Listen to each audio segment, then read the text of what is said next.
Hey everyone, and welcome back to some Necromunda lore. Yeah, it's been a while, hasn't it, people? Because we've been delving into Mordheim, looking at some things in the old world, doing some Warhammer fantasy stuff, as well as podcasts with new friends. But we are back to the old favourite, Underhive worlds. Now, this time, with the new scheduled release of Hive Secundus coming soon, I thought it was worth delving into the history behind this ominous relic of the planet's past, where within a tale as old as time is told in the form of a rogue scientist once again messing with things outside of their control and ken, leading to mass destruction, death and torment.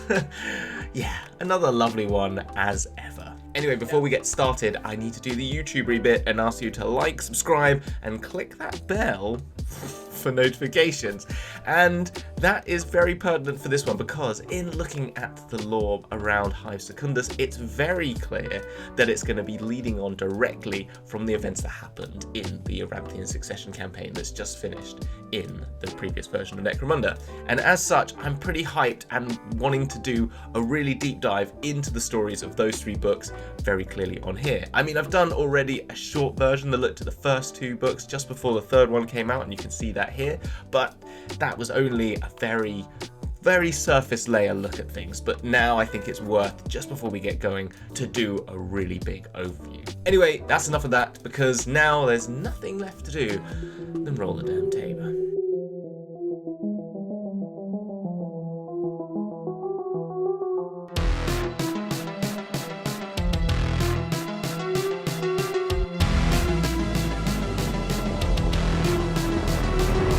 Hive Secundus, as the name suggests, was the second most prominent hive city on the planet, and is in fact set away from the Palatine cluster that holds Primus, Temenos, which was famous in the Aranthian Succession, and Acropolis and Trasia, as it is set in its own area within the Great Equatorial Waste on the edge of the mountain range that borders the east and west of the world map. However, the area which it resides is now known as the Xenos Quarantine Zone, as it sits next to another flattened hive city, that of Skull, which, if you can remember from our History of Necromunda storylines that we did in the videos years ago now, which was once overrun by an orc invasion after they crash landed on the planet, and then thusly obliterated by the Imperial Fist set to secure it in that classic, delicate Space Marine fashion.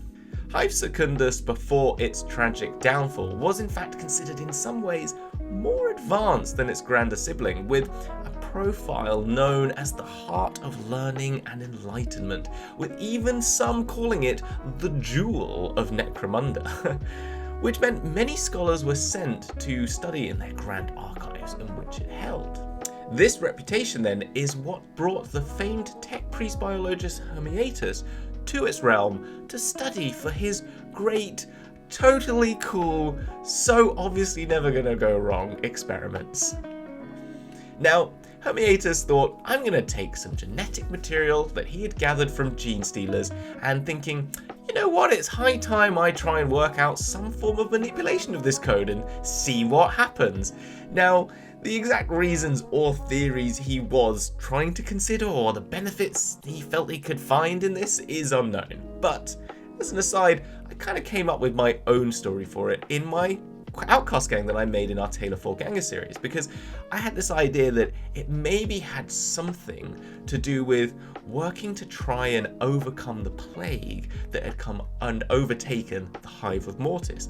And I made it that then, in the event of the destruction of Secundus, a sub-biologist escaped, went to Mortis to continue the experiments on the mountains of death that lay waste there, and all it did was created some sort of vampiric curse, and that's how I made my gang. And if you want to use that story and take that and use that in your adventures in Hive Secundus, please do, but it's not canon. It's just mine. But anyway, whatever the reasons for the research, it all went Jurassic Park and got way out of control. The infectious genetic code swept through the hive, and a grand gene stealer population grew out of the chaos. For many years, the truth of this matter was able to be kept hidden from the rest of the world and the powers of Necromunda. And it's worth noting that this is quite a common thing with Genestealer curses. Obviously, for the many reasons that they sort of hide within the population, but it's known that Hive worlds and worlds that are creating tithes back to Terra, that when a Genestealer curse originally and starts to take hold, tithes start to increase, production actually starts to increase, and as such, the sort of wider Imperium takes less and less notice of it as the curse starts to infect even further and become widespread. And in fact, it's not until it hits the later stages when everything starts to fall apart and chaos starts to ensue, which really just leads to the Tyranids coming and taking over. And that's what happened here in Secundus. It was able to last for many, many years before anyone back at Primus took any notice.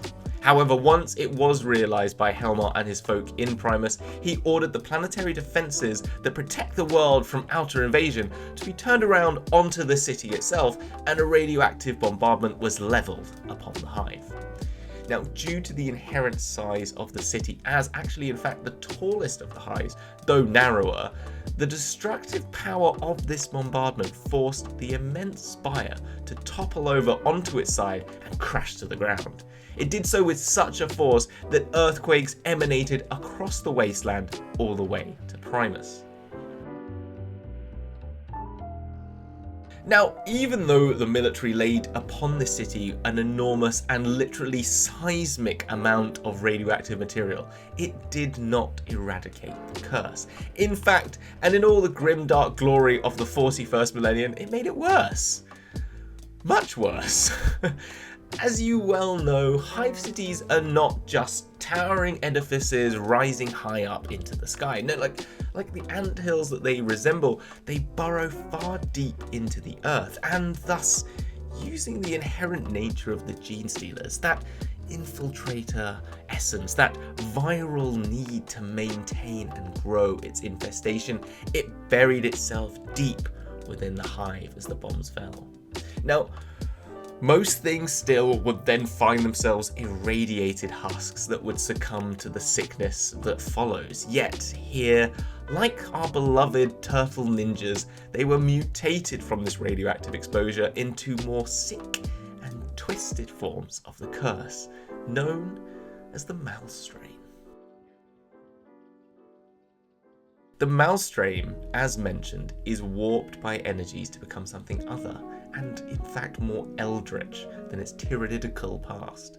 I like the word tyrannidical, if it is a word. I mean, are any of these things really words? Because they're just made up, but anyway, whatever. One of the key malformations of this strain, though, is the greater psychic abilities unlocked by the creatures that hold it. For example, one of the things we've seen in the Warhammer community stories they've given out is the Malstrain Alphas, which have an ability known as the Madness of the Malstrain, which when anyone charges this beast, they must make a willpower test or succumb to the insanity condition. Now, this is something that has been done by Genestealers as a power or an action or something of an affectation of either, but to have this as a reactive trait makes this some seriously tough shit. I am not looking forward to fighting them. I mean, I could play as them. Anyway, beyond this, the same beast has the ability to contort in what I imagine as some weird Alec Mac meets Slimer thing, to move itself and contort its body through any gap it wishes. So no longer is it that fearful, hulking alien creature hiding behind the next turn. It's just there, jumping out at you from the sync forces sort of shit. I mean, there's no point hiding in that cupboard because it's just going to blob itself through the vent in the cupboard door and be stuck in there with you. Or you're more likely going to be stuck in the cupboard now with it. Anyway, it didn't take long for people to realise that Malstrain had survived because, gangs, they just can't help themselves. They have an insatiable desire for loot and gains, and thus they tunneled their way straight away into the ruins of Secunda in the hope of picking apart the corpse of this once grand hive that was famed for superior technology. You know, there's going to be cool shit here. However, all they did was find grotesque monstrosities lurking in the shadows, and they just became their dinner. Oops.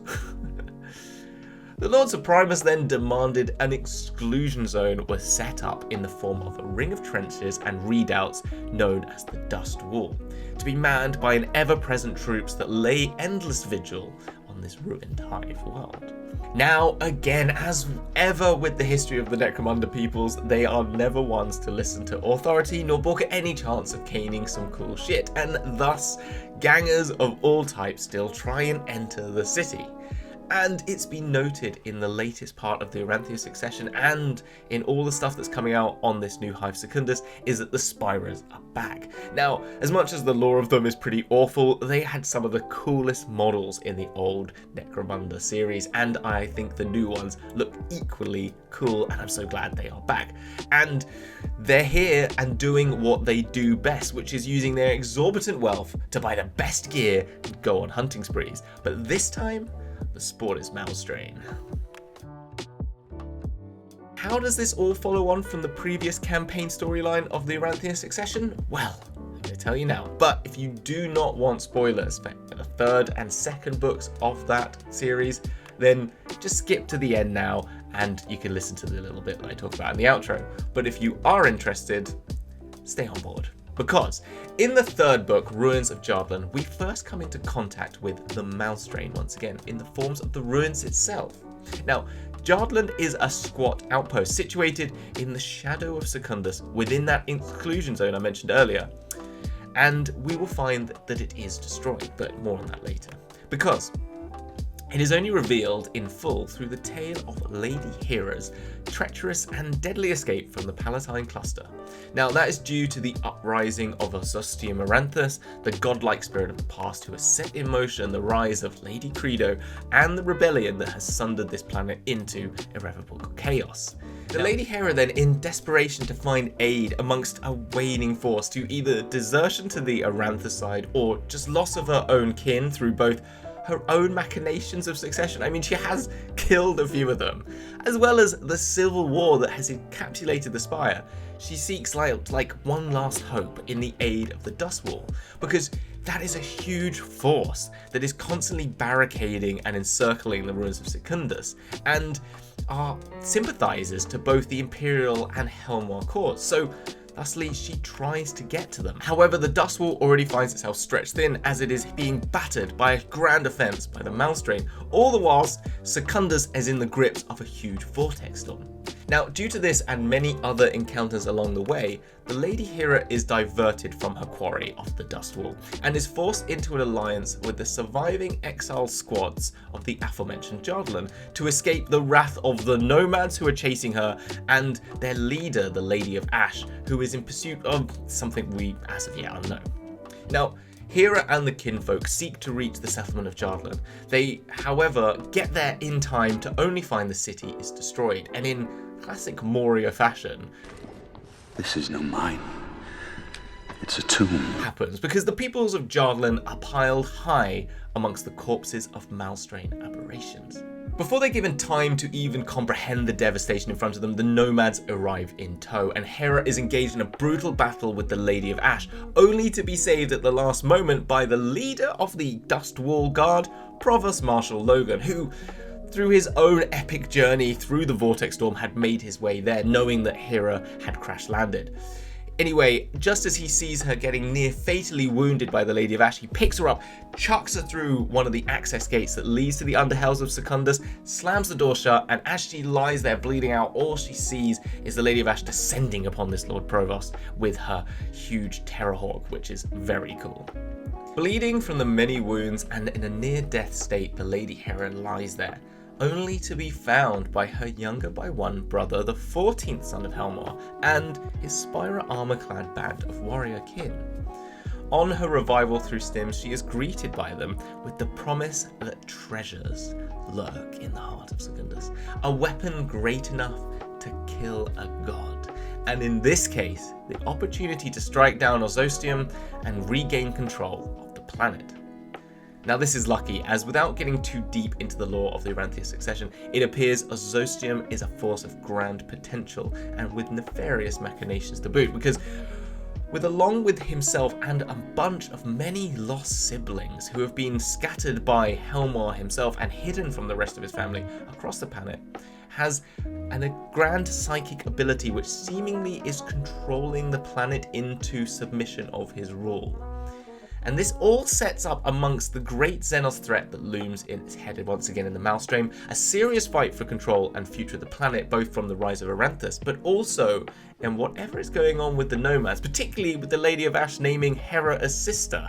So into some sort of grand epic in the next campaign. And so I am very eager to see how all of this develops in Secundus, and what will definitely be another campaign, I am sure, that will lead on from this in the next season of Necromunda. I think it's going to be really good, which is exactly why I want to do a bigger dive into the Aranthian Succession story soon, because I think it's clearly leading into this one, and I think if anyone's going into Secundus, you'll want to know everything that's happened.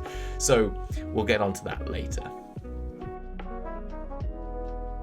But that's all we have time for today. We've had a look at the story behind Secundus, the creation of the Malstrain, and how its return feeds into the latest narrative of Necromunda. But there's nothing more to say really than like, subscribe, and click that bell for notifications. And please do get in the comments. I'd really like to hear your thoughts on where you think the storyline is going to go next. Is the Azostium going to keep his position? Is that going to be the story that it ends in? You know, is the next series of Necromunda now under the rule of the Aranthus? Or are they going to set it up that Helmar is going to find something in Secundus that's going to allow her to retake control? I think it's really great that they're able to throw out everything in the book. You know, Helmar has been instrumental and part of Necromunda for so long that it's so wild that that's the thing they'll go for, like a huge grand civil war. And I think it's a very cool, and oh my gosh, I think it's only the want to do something like that on a bigger scale with the 40k universe that they're bringing these sort of big, wider, grander narratives into Necromunda, because they can, because it's not going to change the whole setting, but it's just going to allow for what works really well in Necromunda, which is gang, skirmish, hive war, and giving the background of a civil war, perfect for that. And now with this idea of going into a dungeon delving thing, a little bit like they did with the Kill Team, Underdark or whatever it was called, I forgot the name now, that it's very similar to that sort of move into these more close quarters, sort of dungeon delving, maybe more narrative campaign stories in that sense. So I'm quite excited for that. Anyway, I'd love to hear your thoughts, so get in the comments. Get in the comments! Anyway, that means that is it. Everyone have a fantastic week, and until I see you next time, you stay safe and Hive. Bye everyone.